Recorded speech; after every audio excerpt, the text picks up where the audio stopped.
Good girl. Okay, let's go. All right, so we're on our walk, and look at this really cute library our friend has in their yard. So people can stop by and borrow a book, leave a book. I'm sure during quarantine, people really aren't sharing books right now, but cute idea. Hello there. Hi. Happy quarantine day 20. Is it 20? It is, I counted. I feel like it's more than that. I know, it kind of does feel that way. Yeah. So we're on our walk here with Hazel. It's a beautiful day. It's so nice outside. And we figured we would update on everything. Where we're at. Yep, Hazel, sit. Sit down. Good girl. She's so good at stopping. Okay, let's go. So we left off with our doctor calling and telling me that the transfer didn't work. And then we had a appointment with her, right? Mm-hmm. Been so long. And she kind of went over the options. She said that we could try another round of IVF for me. She said we can do, and she's kind of went over what the chances of that would be. And then she said using donor eggs or donor embryos would probably yield better results, and kind of left us to mull it all over. Right? Yep, pretty much. So that's kind of where we left things off. What? Put your own face in it. What are you doing? I'm trying to be with you. I know. All right, I'm rolling again. Okay. Oh, look at that peace pride flag over there. That's cute. It's been there every walk we've taken for weeks now. Sit down, Hazel. I love it. Okay, so after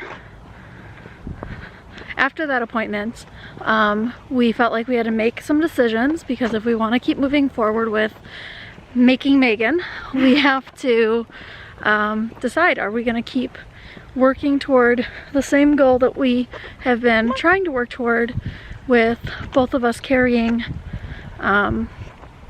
one of our own eggs or each other's eggs, or moving on to embryo adoption or donor eggs. Yeah. We looked at the options of donor embryos or donor eggs, especially since we still have donor sperm that we bought. And are we gonna go? And smell the whole neighborhood like it's your first walk. Every time.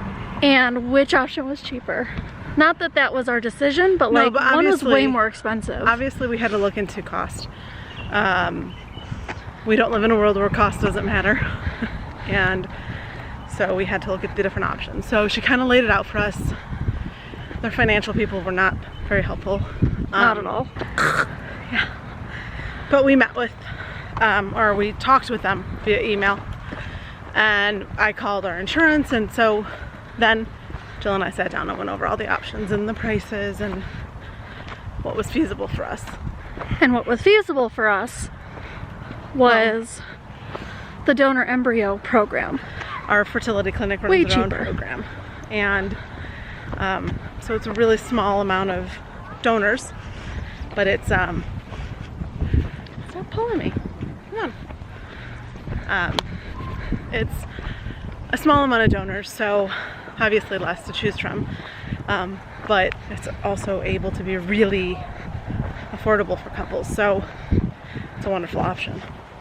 Yeah, and then we thought about the donor eggs, and really that's just not financially possible. I can't see with the sun. I know, that's why I was like, you're not in it. So the donor eggs, which seemed like a pretty good option because there's more available. Yeah, I think our clinic was pushing us that way, the nurse, the doctor, everyone, which kind of bothered us a little because, you know, dropping 20 grand on top of all the, you know, other costs we've encountered, like 6 rounds of IVF, is not easy for most people to just say, okay, I'll just do it, you know, like we're not all reproductive endocrinologists making that much money. So, yeah. I don't know. The embryo adoption option was just more feasible for us financially. And there's not a big difference for us using donor embryo versus donor eggs, because they wouldn't be genetically related to us no matter how we look at it. Hazel, come on. We can't stop and play with your friends, I'm sorry. We go by houses where she usually plays with the dogs. Hi, Tank and Diesel. And she can't go there all the time right now. So for about a week or two, we felt decently comfortable with the idea of embryo adoption. I think You felt more comfortable? Sam felt more comfortable than I did.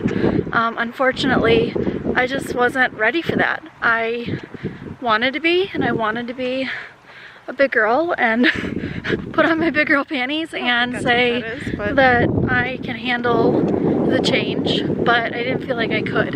I think you just don't feel there yet. No, but I think it takes a special person to accept the failure and move on to something that can be more successful more quickly, or something that is maybe a better option.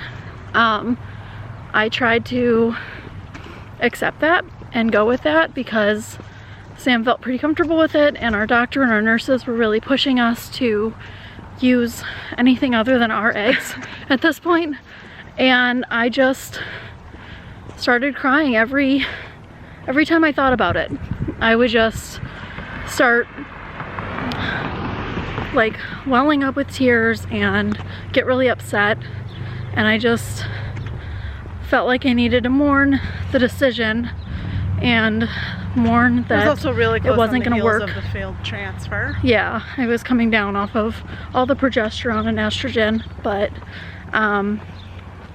yeah, so we were going to do embryo adoption for about a week or two. And then what changed, babe? We just kind of like, I don't know, we just talked about we got the actual information of the donors from our fertility clinic for the embryo adoption, and I think that just was the nail in the coffin for Jill. I saw it and I was like, that no. She just didn't feel comfortable. She didn't feel comfortable with the options. She didn't feel comfortable with all of that. So we said, you know what, if we don't feel like it's right now, it doesn't mean that we can't come back to it later. Hazel, sit down. Good girl. So yeah, that's where we were at. We were like, okay, well, if we both don't feel 100% comfortable, we're not going to do it. And we're not saying never. We're just saying we're not there right now. So. Nope. So we had a little conference call with our doctor, and we were really excited that we had come to our new plan, and we thought, okay, we'll just move into IUIs. I have never tried IUIs before. Right. I tried IVF twice and utter failure. Didn't work at all, and even our doctor in Chicago said it's just not going to work for me. I just don't respond. Right? Yeah. Yeah. No. IUI I have not tried. IUI is just the insemination. So growing the eggs each month, putting in the donor sperm, and hoping a baby ends up. It's how I got pregnant when we had our miscarriage. So we do know it works. It works for me.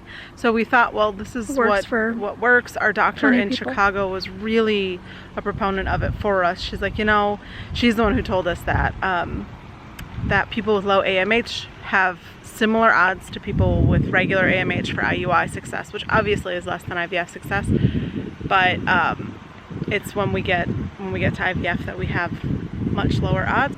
And we definitely agree that we have much less success with IVF than most of our friends who've done it without low AMH. So we thought, okay, IUI, this makes sense. Our Chicago doctor was like, yeah, I think it's a great way to go forward. Just do IUIs till it works because we know it works, yada yada. And our doctor here does not feel that way. No, we brought it up and we were really excited. We were like, oh, I think we're gonna do IUIs. We feel like we still have fight left in us. Like, yes, it's been 2 years, but we can keep working at this. As soon as we told her IUIs, she was like, okay, sure, if that's what you want to do. And Jill called her out on it. yeah, I was like, why do you seem so, what did I say? You clearly seem very hesitant with the idea. Can you tell us why? Yeah. I was like, well, just because she usually is very supportive of whatever we want to do. So the fact that we thought, okay, we've made a decision, we feel good about this, let's do it, and she seemed so hesitant. I was like, well, she doesn't think this is a good idea.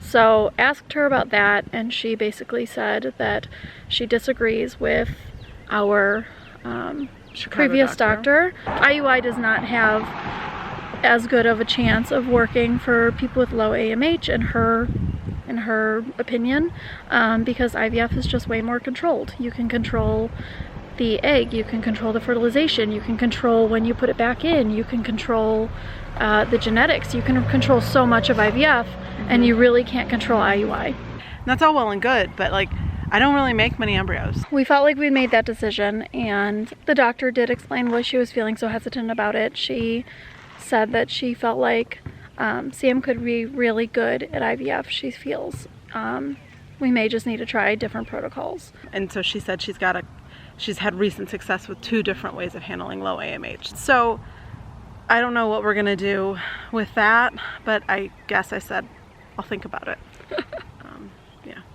Yeah, and so then at that point I was like, oh great, do you feel like I could do IVF then, since I didn't respond before, but you have these protocols? And she was just like, not so much.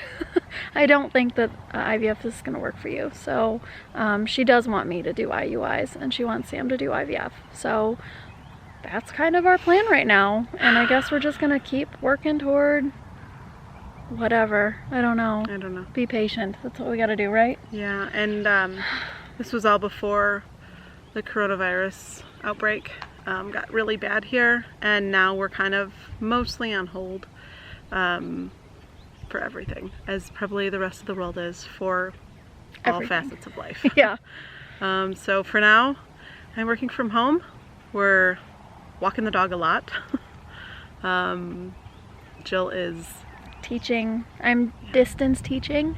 Getting ready to teach the rest of the year this way, actually. Today they called.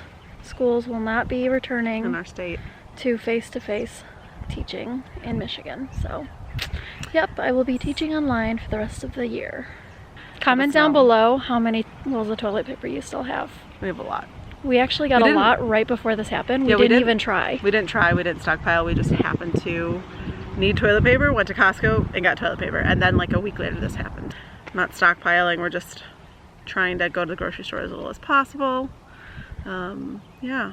So hope you're all staying safe. Yeah, let us know what you guys are doing to stay safe and sane and entertained.